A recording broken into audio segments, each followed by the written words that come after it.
باش بینرن هجا خوشتوی بینرن کنال بادینان سات و از نوجدار درونی سالم الحکیم هینن برای جاری دیگهش نه یک بو پیشکش کردن خلق که نویج برنامه امید برنامه کی درونی و جواکی و تایبت بو گشا پیدا ناروشن بیریا درونی بینرن هجا همشین پیوندیل گلم بکنه و هلا تلفون اوج 0750 754 35 18 از دوباره کما با 0750 754 35 18 بینر هیجا بابت می افرو دل سخ بیرکرنا زارو کابت و چاوا دی پرورده کین و کندک آموشگاری بو دیکو بابا بینر هیجا هنزانا سخ بیرکرنا زارو کا کارکی گلک فشارت دهی گلک واشنید درونیت دهین بو هر دو لایانا بو آنکو بو دی بابا هر وصا بو زارو کان بلیش بیروانه چید کو افکاری هنه وکی مگوتیه اللایه که سختیات دهی و فشارات دهی و باندورك گرانی و عجزیات دهی به هردولا بله اللای دیتر ده دما افزارو که برهم بین برهمی وانا در کبد مروف هست بخوشیت کد و خوشی بو مروفی چید بتن آنکو اوا کارا کی مروف شید خود دیر بیختن اش نخوشی پریکا پرورده کرنا وانا پریکا که جوان او جدا زارو کدما بجهن جش بيدانا كباش و باش روجا كباش وكي زان بينرت هجا دما تو غلاب چينه نافاغا كده و غلتس چينه بن وكي تبيت تو غازندا يوختي اش غلانا كي بلكو تو غازندا اش خوب كي يانتو الوان اجراب جري او اجريت كو وكيلين غلتا بيش نكتين غلتا جش نبين وكي دليتا چينه بينا هر وسا زاروك جو وقت الشي بيجي وغلان وكي نافاغ باخچادا چينن هر وصا مدفت ام زاروكا دما وكي ما تشينا بت ام فيت في بصاري ارستاي خب كين قالوا ما تشكر ابو فان زاروكا ما نغاندنا في تشتي مدفيا قالوا اوريكا پرپیدانا مال گلوانا پیوندیت مال گلوانا آموزگاریت ما بوانا چه آسوده بوانا کرا چه ریک کش بین کرا بوانا بو پاشا روجه الویری ویت ام هكا قلو غازن دهبن فيت ام ارستي خوبكين وكي داي باب نا ام ارستي زارو كابكين ونا كاميان زارو كابكين چكي ريكا نكامي چتشتي ناين بلكو ريك الوانا طاريد كتو هر وصا باوري ايوان زارو كا بخوا ناين لورا ام بيجي ما هندك ريكيتين انكو هندك كليله زيارينيتين هندك اموشغاريتين بو داي بابا كو هكا وان كليله زيارين بكار بينن دي جه دي شين زاروكت خوا ابجهينن بربستك رونهي وجاش بو فان باشا روجا فان زاروكا هكا ام بين امل سر فان خالا باخبين اف خالد جرينكو دايباب بيتفيا تشاف ديريا فان خالا بكن افروكا ام دي سر تشار خالا اخبين كو جلا جرينجن دايباب بيجيريه بكن كودابشين زاروكت خوا بزحمت و به شارک سروانا چه بید به باندوره که گواشتنه که درونی سر هر دو الله چه بید انکل دی بابا و لزاروا اوجک ایک شوانا هنارتنا پیامت ایجابی یت ارینی بو زاروکی اوه کلیله که گلک گرینگه یعنی شینا تو همی وقتا پیامت نه راست بو بیجه نه ارینی بو بیجه پیامت خوش بو بیجه انکو قصه که خوش پیامک خوش بو زاروکی پینیره و خالک گرنگ ام دی پاشه بدرجه هی سر آخرین خالک دوی یا گلک گرنگ و کم بجین و کلیله که زیارین دست دی بابا ده هک ابکار بینن دی درگه پیشکتن بو زارویت وانا وبن اوجک تو هل بجارتن اب دی زاروکت خو نه تو بیجی فلان تشتیب که فلان تشتیب که تو هل بیجیر هند کارا بیجی بخو زاروکی خو موافق بدی تشتیب هل بیجیرت او خو هل بیجیر دما هل بیجارت افزارو که هنه ده بوی باوری چه بتن و ده زانت کو اوجه بریاریه یا اوج خاله که گله گرنگه ویت عمل سروی خالج درجی باخوین هر وصا خاله که دیا های و کی کلیل که زیاری ندیا های بو درگهت پیشکتن یازارو که اوج ام پال بدین بچیت خو کو هزر به هزرا بکن هزرا خود بکن طریقه کار خود هزر کرنی ریکا هزر کرنی اوجک ده پالدرت وانا یت نافخوی هشیار کتو ده هست برپرسیا خو کت برامبری کار خوی روزانه كليلك جدية هيا كو جلا جرينجو أم باخي بيدين أو جكتو بسيارة زاروكا بكي بسيارة زاروكا بكي وقت كو هندك ريكا بسرنا كابت وهندا بسيارة رستي بكي بيجي تتشي ريك دي هنا بو بيشكتنا تتكاري دا يان تتشي بلان دي هنا حتى دماهيكي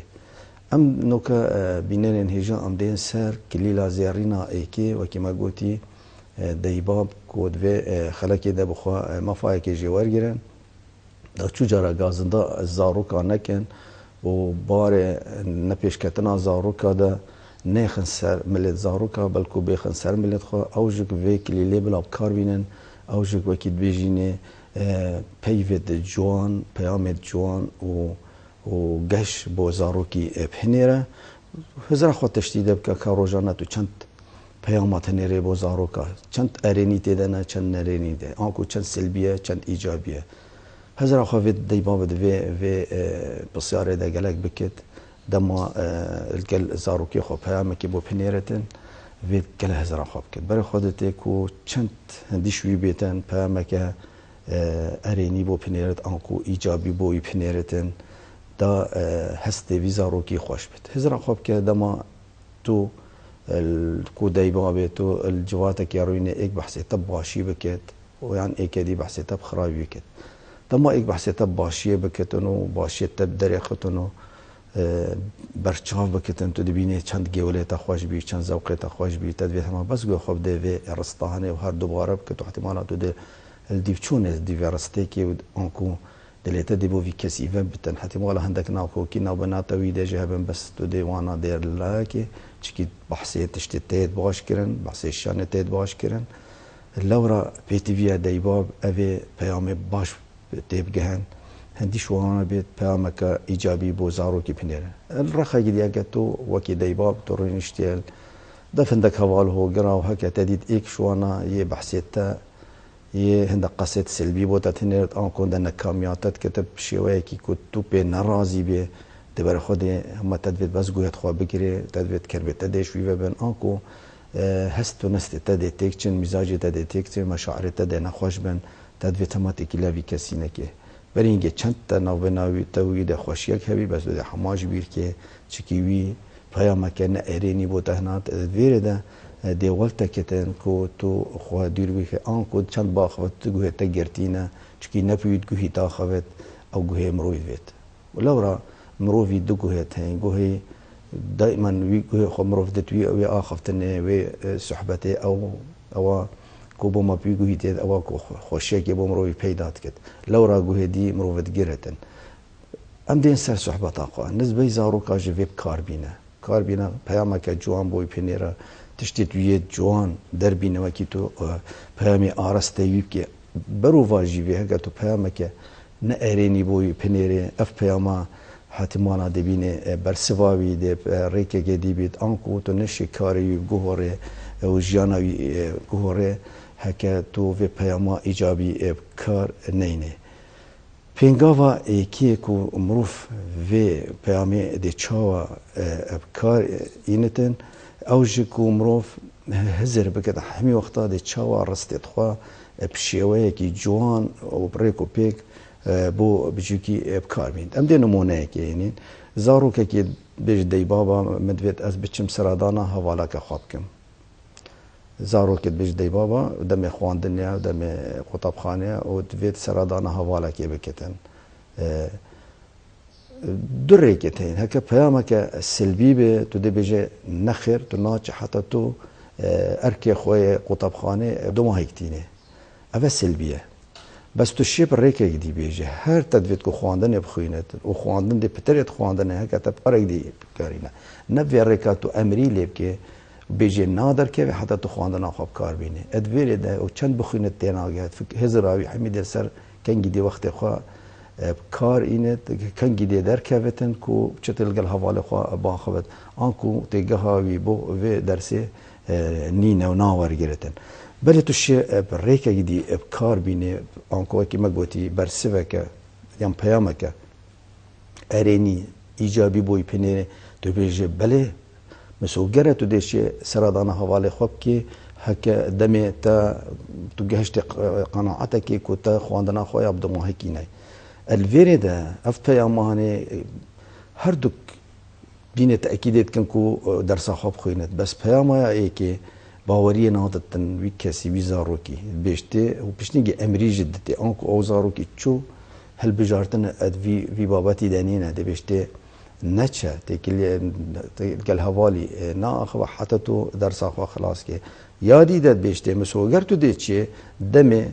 تو گشت آستکی قناعتکی که تو درس اخوا بدو ماکینه تدویری ده افزارو که هنه ده هست بخوشیه که کد ده هست برپرسیه کد ده زاند کو اوی بابوی آندیکاوی باوریا دایه و او ده هر کو ریکلی نگرتیه بچتن سرادانا وی حوالی بکتن وی ریکی یعنی تا پیامک خوش تبو زاروکی دا و پشتینگه او زاروکا جک به گشت آستکی خوش شعوری خوش بی باوریاوی وی مکم بی و برپرسیاوی بو خواندناوی چکی با دیوابا گوته تو ده دمی تو گه آستکی تو خواندنا خواه تا بدمایی که اینا بتدویری او ده متابعه خواه که تو دیفچون سر خواندنا خواه که حتی بگهید آستکی که او جه رازی بده شنیده چه سراداناوی حوالی کد آنکو سرادانا حوالی هر ده چتن بس دل ویره گیرو بده درسا خواه پشیوه که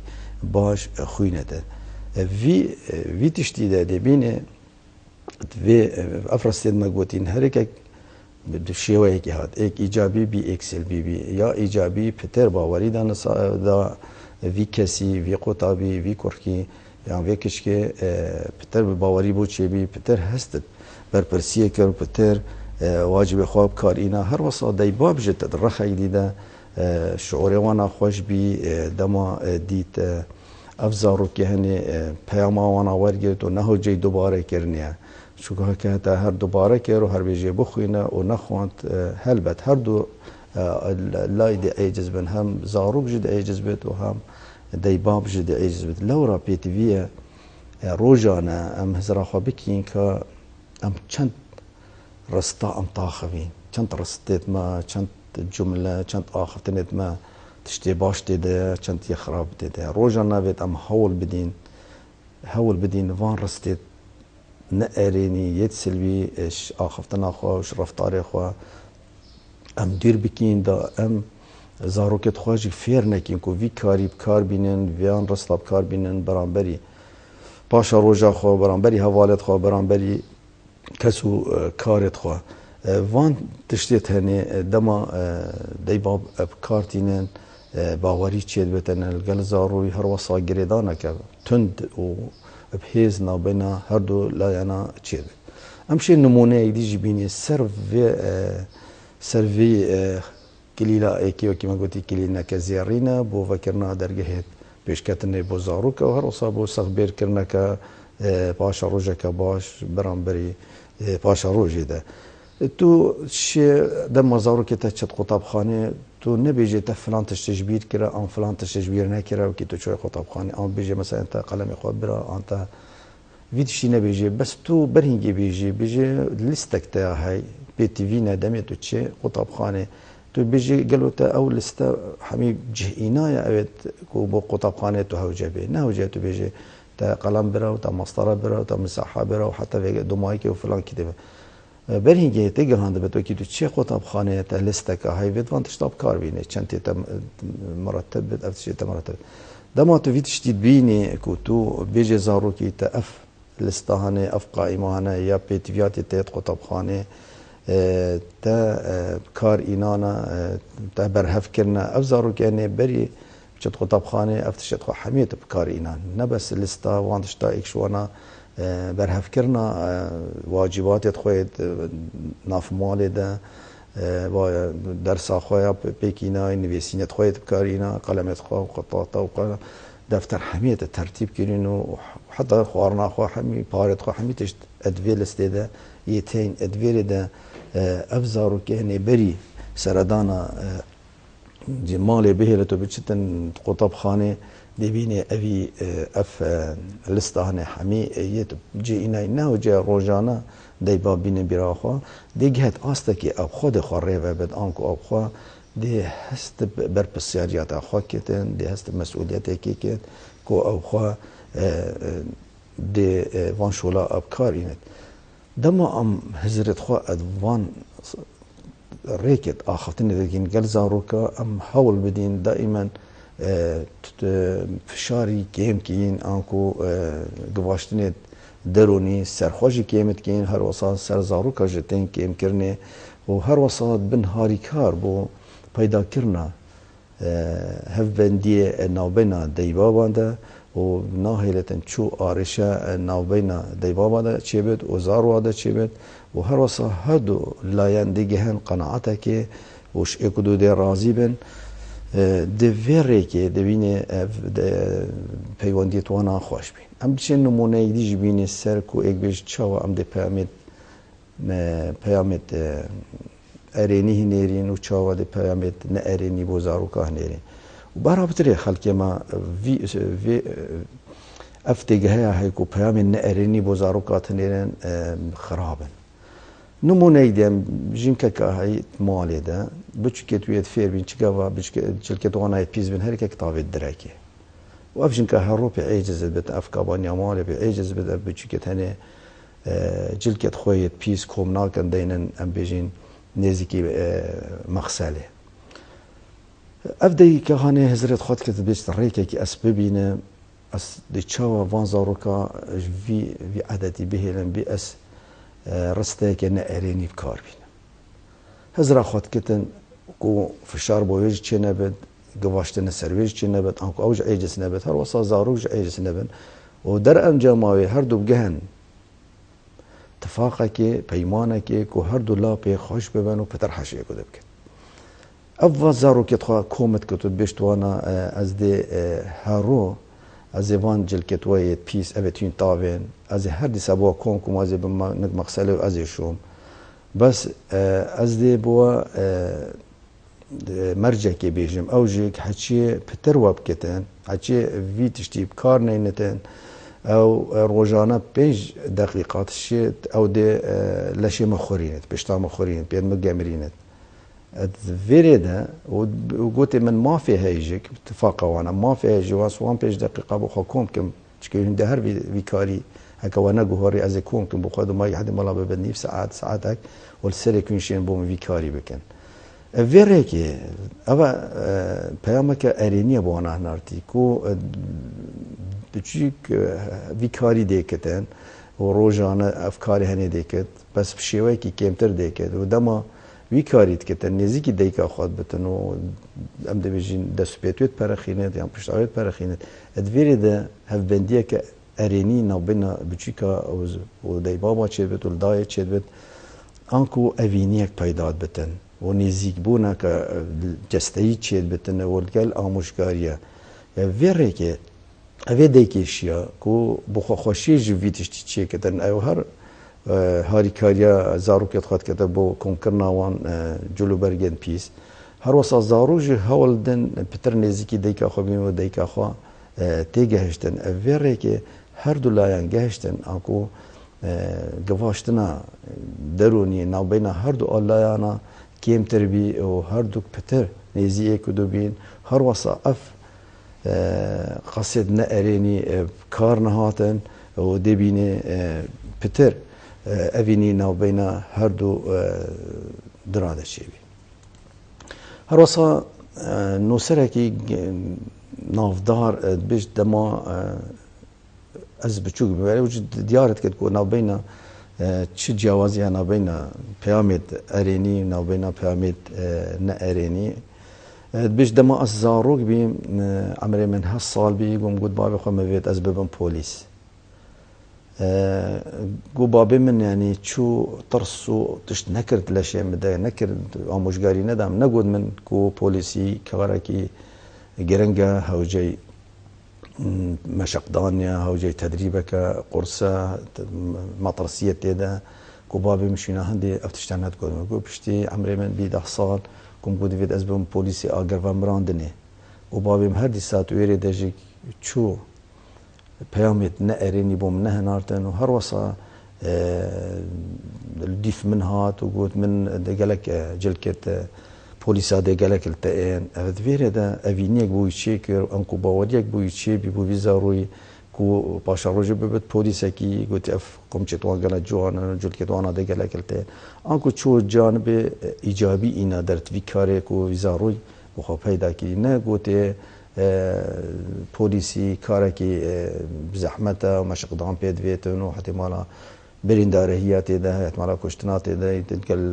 mirovê tund û tîj de peywendiyekî ev tiştê tirs neçandit vî zarokî de bênema tiştê ciwan îna der vî zarokî de lewra em dibêjin peyama bidê zaroka peyama tu şê bidiye bi şêweyekî çîrokînî heke tu bê ev zaroyê divê gavê zaroyê berê deybaba berê daîmen biçûk û deybab nêziyek bîn hem li malê jî nêziyek bîn hem wekî çûn ji derve jî nêziyek bî hem cesteyî nêziyek bîn hem hizirî jî nêziyek bîn berê ev tişte nebîne deybab ew ne fermanber bîn siharê deybab da çin şolê xwe û da bicikmînin tinê û bicikmînin pêk ve çûn ser karî pêk ve çûn ser zeviyê çûn ser cotî an ku malê de jî nêziyek bîn û şolî de jî nêziyek bîn ev hevbendî piter çêdibî mehebet piter çêdibî پتر بچوکی دزانی تقلیدا دیبابت خواب بکتن تشتید باش ورگرتن هر روزا دیبابا جی شیوه کی دی کارتینان و کی آموزگاری و نصیحت زاروکات کنن تو چی نبود اکثر بیجی هوب که تو شب شیوه کی دی یه چیروکینی با زاروکی خواب آخوه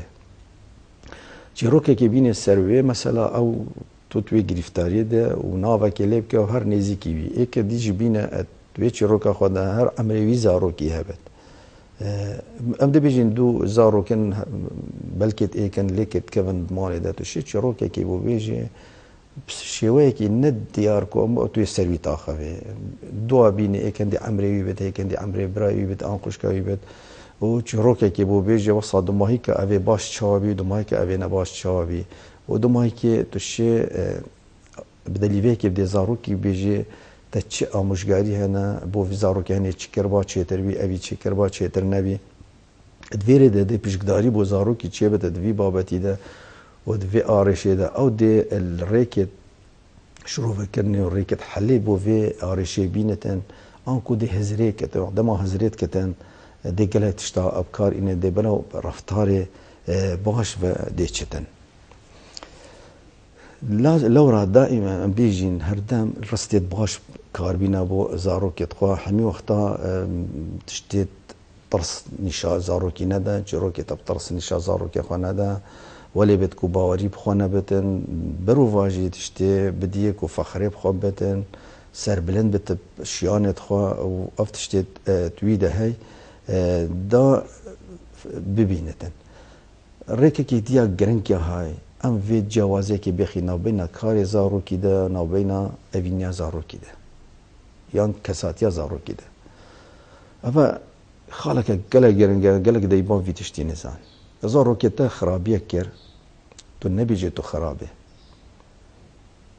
چوجه پیک بگیره ندن که نوبینا کار زاروکی نوبینا زاروکی بخوا انکو کساتیاوی تو جوازه که بخوا بیجه اوینا مهر بوتا های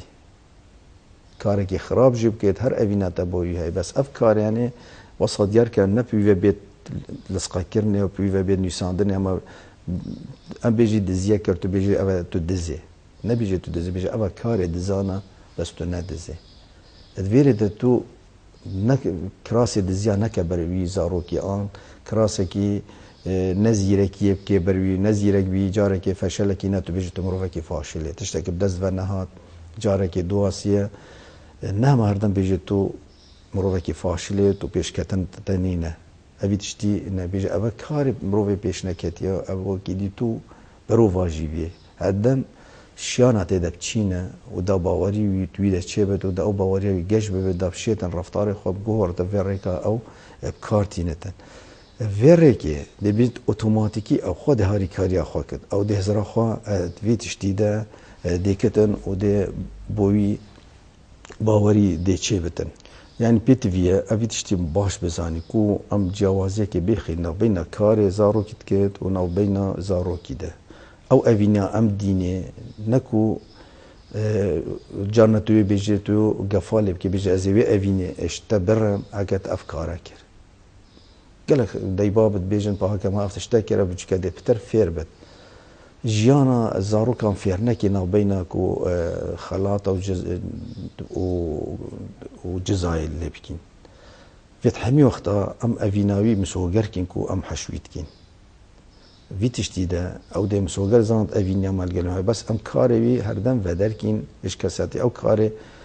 net rêde bikitin em bo wî karî şirovekî bîne ev karê filan tiştî ev karê filan tiştî ev karê filan ew mirovê ku pêş nekevit evî karî dikit em mirovê wisa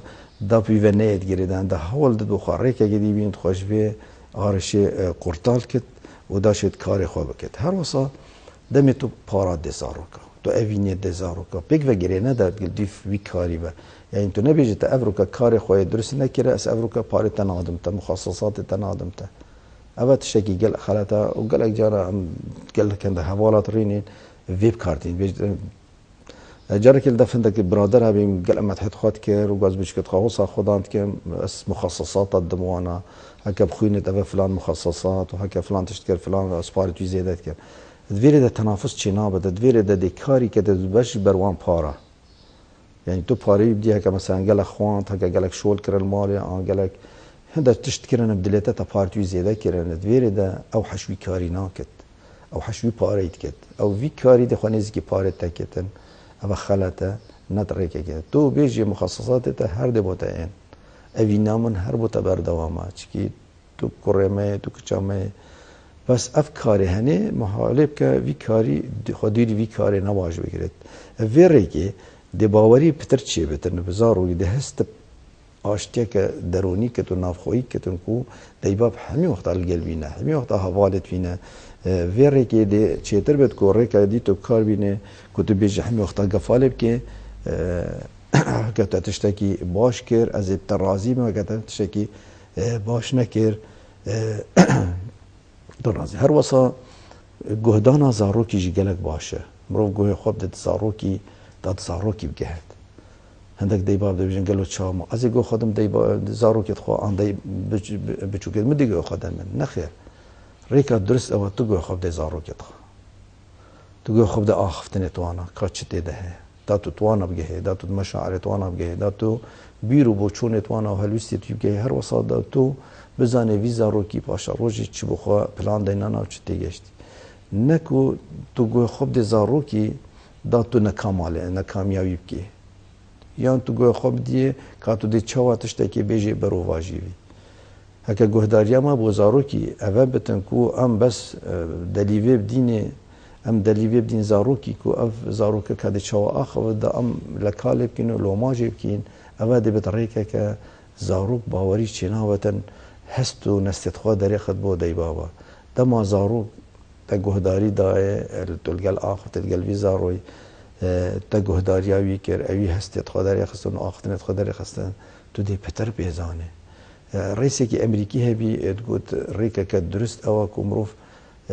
guhê xwe vê te bide zaroka da mirov bizand wî çi divêt dema te zanî zarokê te çi divêt tu dê şêvê piştîngê pal bidê û harîkariya wî bikê ku gehetin armancet xwe bi cih bînit ev vê rêka henê dê bînî ev zarokê henê gehiştin van armancet xwe û rêkê